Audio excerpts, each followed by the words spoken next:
Equity, mate. I will say this about investing. Everything you do learn is cumulative. What I learned at 20 is useful.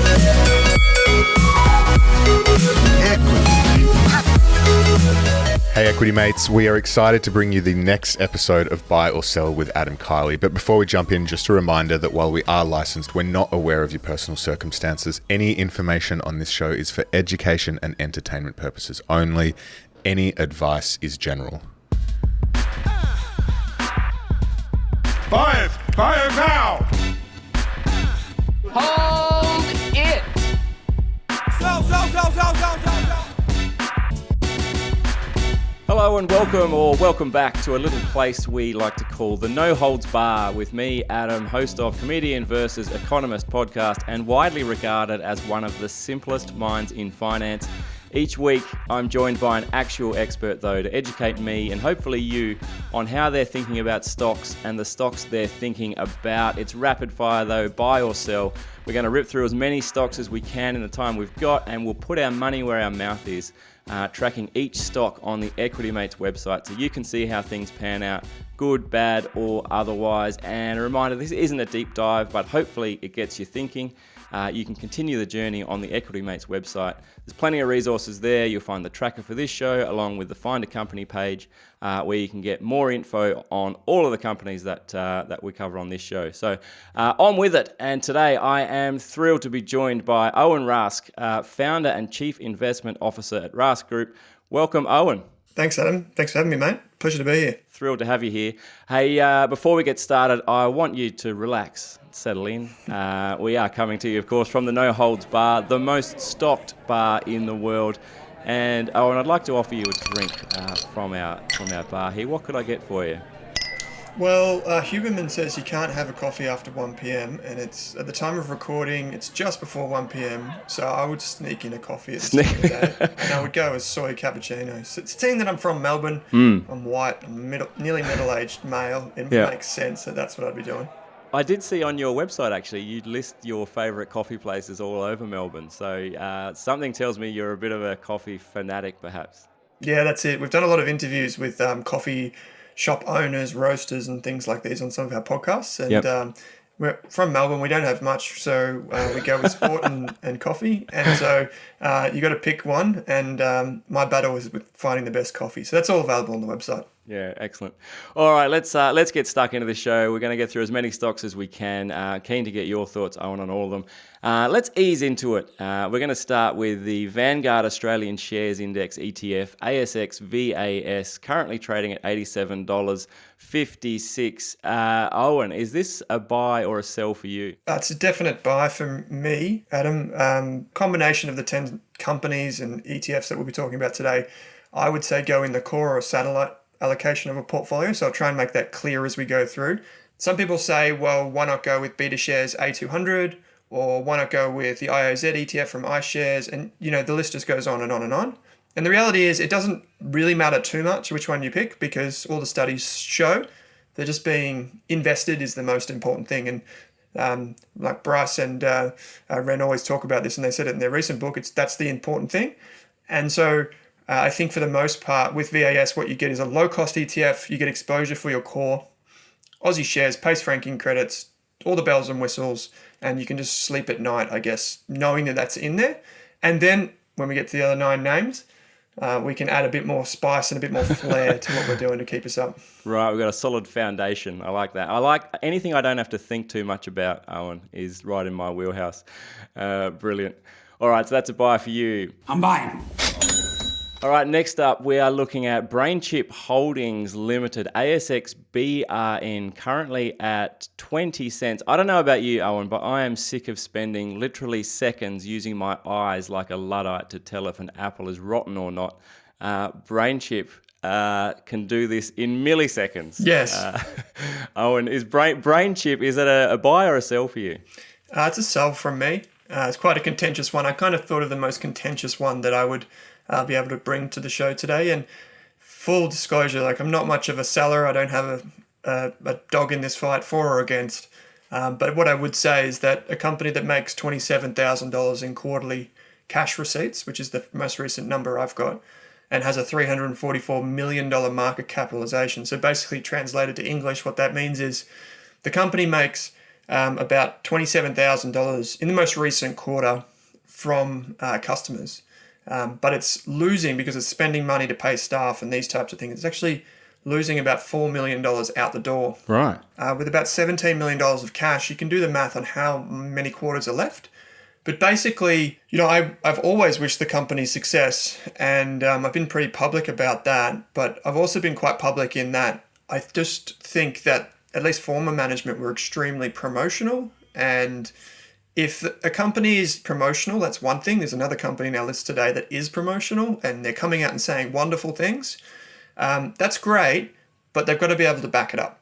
And we haven't seen that yet from BrainChip. Now, BrainChip could go on and 10x from here and do really well. And I hope that's the case for all shareholders who maybe were invested at $1.60 or $1.50 or all the way down. For me, though, I think if I could say anything, like I'm not that good on saying when is the right time to sell, but what I would say is it's probably more of an avoid for most investors, unless you really go into the weeds on this. All right, excellent. It's a sell for you. Sell it. All right, next up, we're looking at Xero Limited, ASX XRO, currently trading at $101.24. Sorry, if it was $1.01, people would be screaming, I'm sure. Xero accounting software. I'm no abacus, but you can count on me. Little hat tip to Jamie T there. Buy or sell for you, Owen? If it was trading at $1, I'd put all my money into it. I'd tell you that much.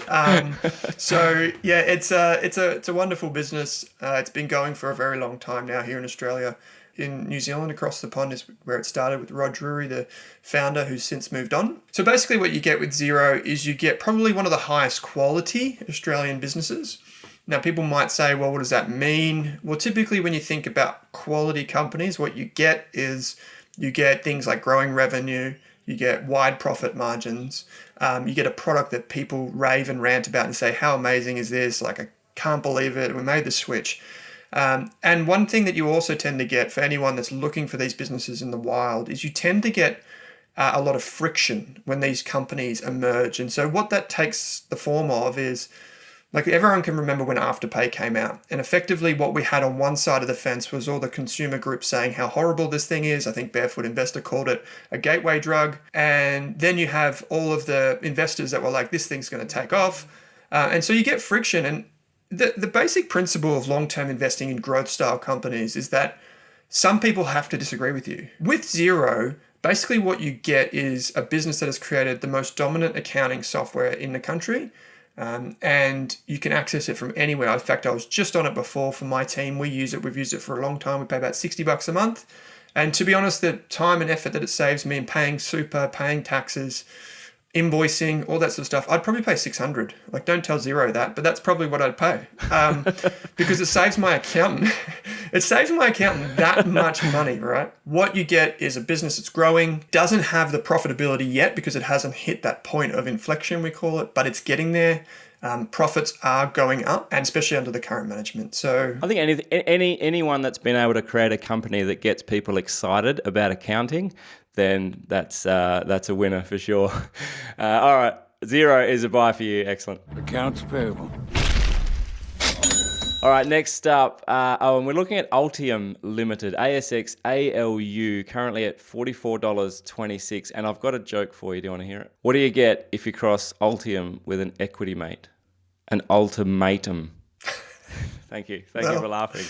I'll give you a 7 out of 10, 7.5 out of 10, mate. That's good. It's B+. All right. I've got an ultimatum for you. Oh, give me some more buys, or I'll give you more bad jokes. Altium, is it a buy or a sell? I'd give it a buy. Once again, all of these individual companies that we've mentioned so far would be out in that more satellite allocation that I have in a portfolio. So what we do at Rask is basically we help the community to understand that you should probably have your core on one side and your satellite on the other.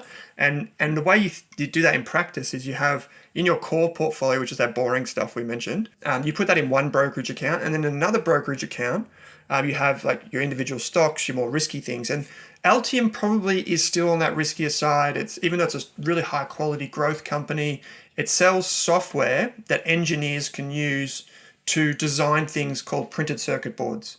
PCBs is what the industry jargon is. And basically, everything around you, you're listening to this on headphones. Inside those headphones, there would be a tiny little board. You listen to this on your phone, you're in your car. All of these different things need to be designed and have these kind of like motherboard. Well, Altium designs the software, which the engineers use to create that. It's at this intersection of what we call connected manufacturing, where someone, say at Bosch, which makes the drills and power tools and that sort of stuff, someone at Bosch might be sitting in California designing a new washing machine, and they've got their factory in China. And they can, from the moment that they're using the software in California, basically click build, and then it sends a message to the automated manufacturing floor.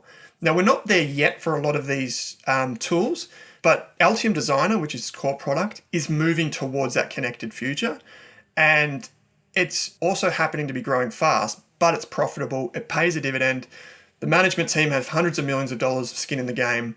So you end up with this business that's kind of leading the industry. It's got some competitors, but it's in this kind of sweet spot of growth, and it's really poorly understood. So, all right, so it's a buy for you. They're buying it. All right, next one. We are looking at Washington H. Soul Pattinson and Company Limited. I'm glad they abbreviated the H there, otherwise that name would be ridiculously long, wouldn't it? Buy or sell, currently ASX SOL, currently $33.48. Buy or sell for you. What do they do, Owen? Yeah, so I've got it as a buy. It's one of those companies that could fit in the core or the satellite of a portfolio. And basically, it's a conglomerate, I guess is the easiest way to think about it. So what's the conglomerate? A conglomerate is just when you put all things together and you just kind of see what happens. That explains why their name is like 46 words long. That's everyone wanted to be represented in the name. So the name actually traces back to over 100 years ago when the business was founded. It's founded in New South Wales. And just going off the top of my head here, so I may miss some of the facts, sorry, to the Milner family. But basically, you combined chemists. People would know the Soul Pattinson chemists that get around, Louis Pattinson, which is the business holder. And basically, they came together and they started in pharmacy. But over time, what happened is, as the family that still runs it today, you can trace that lineage through time. To have a business that lasts decades, you can't just do one thing forever. Like the laws of capitalism say that if you make a really good coffee, I'm out getting a soy cappuccino. I say, how good is this cappuccino from Patricia Coffee Roasters in Melbourne? For anyone that knows that, it's probably the best in the world. But you know what's going to happen is another barista's going to open up a shop right next door and try and copy them as best they can. So what Soul Pat's recognized is that, hey, we can just start other businesses or buy other businesses using our cash flow from the chemists. Fast forward to today. It's kind of sold off the chemist, funnily enough, but it actually owns a big chunk of Brickworks, which is Austral Bricks. If you know, most houses are made out of Austral Bricks. Yeah. It's got businesses involved in things like electrical engineering. It's got businesses involved in funds management. It's got all different types of businesses under the one hood. Because Soul Pat's is a company structure, so meaning that when you buy it, you actually get shares, but when you buy VAS, you get units of an ETF. They're different legal structures. The management of Soul Pat's can buy companies that aren't public. Ah, right. So they don't have to buy and sell like an ETF every day to make sure that people can get in and out. They can buy and hold. And so they did that with many companies, and they can buy businesses in private markets and then sell them 10 years later if that's what they want to do. And so this is one of the only companies in Australia that has a track record of doing this over 50 plus years. And so you get a dividend and you get wonderful management. And that's about all there is to it. Brilliant. Bye for you. All right. Let's take a break here. Stick around after the break. There's more stocks to come, including Rask's big call.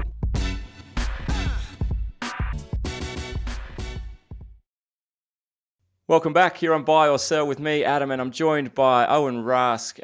Owen, how's your coffee going? Do you need a top up? Yeah, good. I think I've had too many this morning. Yeah, I think I've had too many. How many do you have in a day? You seem like an enthusiast. Oh, no, only two a day. Yeah, I think I've listened to too many podcasts that tell me I shouldn't have it after midday. So here we are. Very good. Hey, all right, first up, we're going to look at Lovisa Holdings, ASX LOV, currently $18.53. And before we hear your thesis, Owen, I want to play you another thesis on Lovisa I was given over the weekend, and then we can perhaps see if there's any similarities between the two. What do you like about Lovisa? You can't just get your ears pierced there or just get earrings there. You can get friendship necklaces, a whole pack of earrings. Yeah. And there's also other things that aren't jewellery.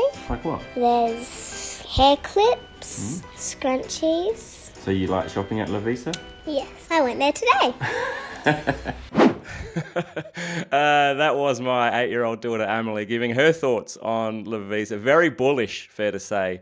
Oh, and when thinking about investing in Lovisa, how much weight do you put on their ability to execute the hair clip and scrunchy strategy?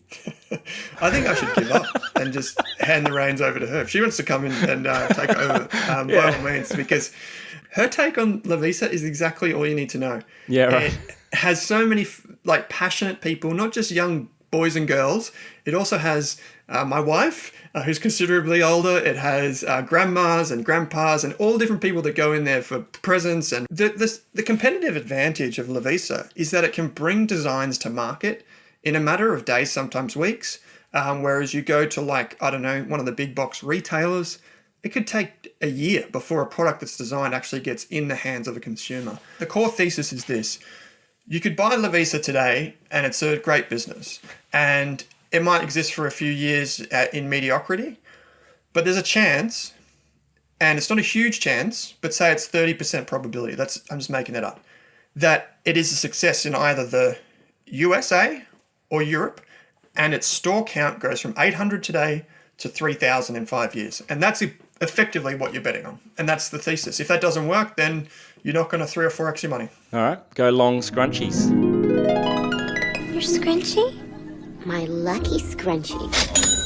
All right, next up, we are looking at the Vanguard Australian Shares High Yield ETF, ASX VHY, currently $66.25. High yield, Owen. Why are we mucking around with VAS when we could have high yield? That sounds better. This sounds like when they decided to keep Panadol on the market once they released Panadol Rapid.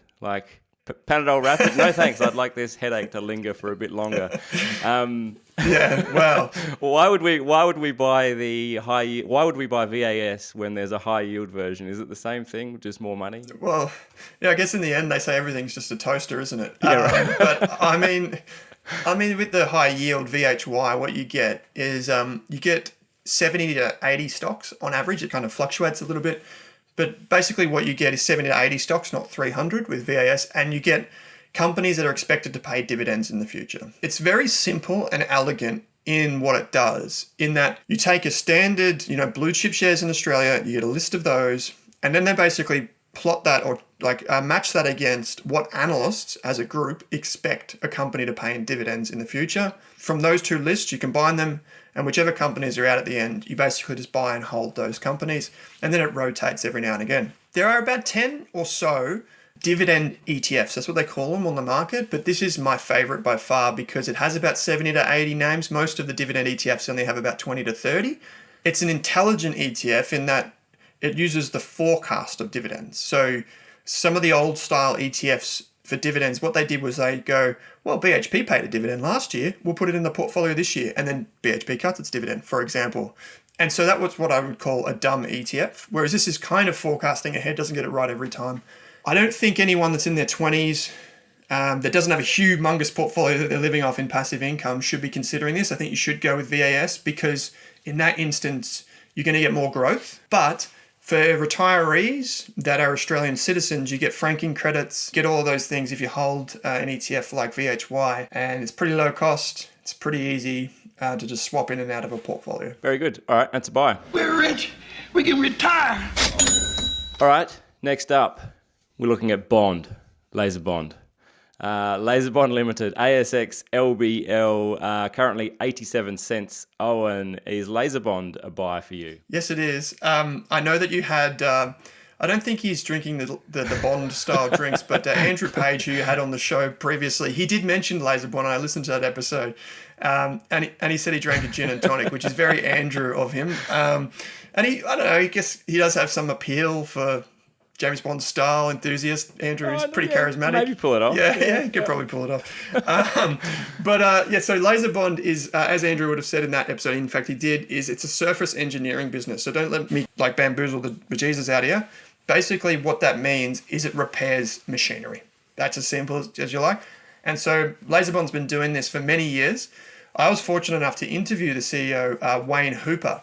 And Wayne is part of the Hooper family who started the business. And here's an interesting thing.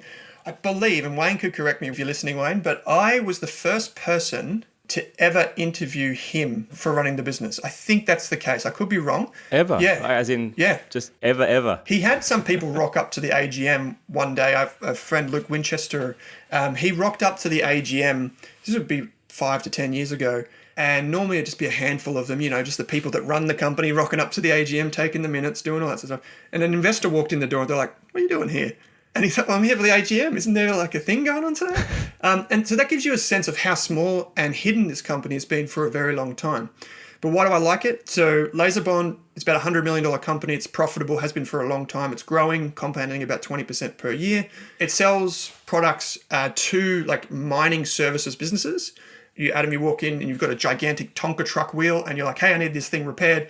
I go, "Great, I'll do it. I'll have it back to you in a few weeks." But one of the things that's really interesting about LaserBond is it's actually now selling its laser bonding machines, if you like. So it's laser cladding machines and it's selling them overseas. And so basically it can earn a royalty without doing any of the work. So in 10 years from today, I think that could be something that's interesting, but it is high risk. I like the stock. All right, next up, we are looking at Macquarie Group, ASX MQG, currently $167.42. And we're talking banking. Macquarie Group, is this a buy, hold, or sell for you? I would buy it. People can walk away from this episode knowing that you know where to find your coffee. And you can also have some silver donuts with that because that's what the Macquarie Group logo looks like. Coffee and donuts. That's what we offer on this show. Brilliant.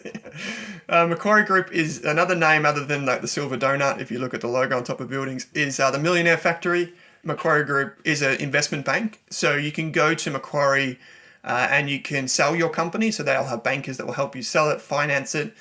A lot of the big mining companies use Macquarie for things like commodities trading and hedging their iron ore or their copper or whatever when they sell it in a global marketplace. Now, interestingly, this company, I believe, off the top of my head, has been profitable for 50 years in a row. So it's got just about as stellar a reputation as Washington H. Soul Pattinson, although it is completely different. However, during the GFC, Macquarie, off the top of my head, I think it went from over $100 a share to below $30 a share. So imagine if you're sitting there and you're thinking, "Oh yeah, great, blue chip company, Macquarie, globally diversified," and then, oh my Lord. So what they did after the GFC is basically they moved into traditional banking, or what we call retail banking. So now you can go to Macquarie, you can get a great term deposit, no affiliation. You can get a home loan, no affiliation. Link in the show notes. Yeah, link in the show notes. And they would make a great sponsor of Equity Mates, just saying. So you can go and you can get all that sort of stuff. And so what they've done is they transformed their business from just investment banking to now retail banking, and they're one of the fastest growing. You get all of that packaged up, and it's got this self-fulfilling competitive advantage where everyone knows you can go there, you can get a great job, and you can become a millionaire, hopefully. And then so what does that do? That attracts more talented people and more talented people and more talented people, and it just reinforces this culture and cycle of professionalism and excellence. I'm going to be a millionaire. All right, it is time now for the big call. Owen, tough to come up with gags about the S&P 500 ETF, but IVV currently $46.55. I've got some of this one myself. See what I did there? Thank you. Is this a buy or a sell for you? This is the big call, so I'm guessing it's a buy. It's a buy, yeah. It's a big call to say. Probably one of the most boring things in the world. I didn't want to say it. Yeah, it's one of these ETFs that is just like, it does everything in one. And so I think for most folks who can't be bothered picking stocks and doing all that sort of stuff, this is the thing that you should be paying attention to. The reason why is it's pro-USA. It's the world's most powerful economy. But I'll give you some interesting facts. So a lot of people look at this and they go, well, hey mate, there's no, there's no emerging markets. There's no China. There's none of this sort of stuff. But you know what's inside it? Is you got Apple that sells in China. You got Tesla that sells in China. You've got Starbucks. It's all around the world. You've got all of these wonderful American businesses that export their wares to the rest of the world. right here in Australia. I'm recording on an Apple iMac, for example. And so you get all of that in this one ETF that's all packaged up neatly for you. It's super low cost. And what reinforces my belief in IVV? Well, other than it being run by BlackRock, the other thing is the USA spends more on its military than the next 10 countries combined. Yeah, wow. And so if you think about what it's got going in its favor, it's got the world's most arable land, basically. It's, geographically, it's away from the rest of the world where there's a lot of, tension. It's got, a huge amount of millionaire migration. It's got some of the smartest people in the world. It's got a culture of innovation. And you get all of that bundled up for less than 10 basis points or 0.01%, less than that. I mean, it's a pretty good bet. Is it a good time? Like we're sort of hearing about the end of inflation in the States. The Fed chair's been out sort of talking, encouragingly about inflation being done. Is it a good time? Is that part of your sort of thinking around IVV as well? There's IVV, and then there's the equivalent that's currency hedged. Probably the number one thing that you should be looking at if you're thinking about adding money to IVV is what's the currency going to do in the next few years. And you just want to make sure you're not buying or selling at extreme levels. And we could be close to an area where you could consider the currency extreme. So you can just go with the hedged option. And it's just a little bit more. But basically what that means is it neutralizes currency. And it's one of these things, Adam, where you can invest in it and you can buy and hold for very, very long periods of time. In that time, inflation is going to come and go. In that time, interest rates are going to come and go. In that time, we'll probably experience more wars. We'll probably experience more recessions. But that's been happening for 150 years. And over 150 years, on average, companies in the S&P 500 increase their profits between 6 and 7% a year. So the old time in the market rather than timing the market. Absolutely, yeah. Brilliant. Hey, Owen, big thanks for coming on the show today. I think it's been a really enjoyable show. Really appreciate you taking the time out to join me. Where can people find you if they'd like to hear more from you? Yeah, sure. So for folks who aren't familiar, you can just head to rask.com.au or the Australian Investors Podcast. Brilliant. Excellent. And if you'd like to hear more from me, then there's a new episode of Comedian versus Economist dropping every Wednesday, wherever you get your pods. And don't forget, we would love to know what you think of the show. This is episode 5 of a 6-part series where we're really just sort of testing out the format. Hopefully we'll be back bigger and even better next year, but we'd love to know what you think of the show. So send us an email, contact@equitymates.com, or leave a message on the Equity Mates Investing Podcast discussion group in Facebook, or Spotify reviews, wherever you can write something about the show. We'd love to see it. But yeah, that is all for us for this week. We'll be back next week for the final show in the series with Andrew Brown. I hope you'll join me then, but for now, it is bye from us. You have been listening to an Equity Mates Media production. In the spirit of reconciliation, Equity Mates Media acknowledges the traditional custodians of country throughout Australia and their connections to land, sea and community. We pay our respects to their elders past and present and extend that respect to all Aboriginal and Torres Strait Islander peoples today. This podcast is intended for education and entertainment purposes. Any advice is general advice only and has not taken into account your personal financial circumstances, needs or objectives. Before acting on general advice, you should consider if it is relevant to your needs and read the relevant product disclosure statement. And if you're unsure, please speak to a financial professional. The hosts of this podcast and their guests may have positions in the companies mentioned. Equity Mates Media operates under an Australian Financial Services Licence 540697.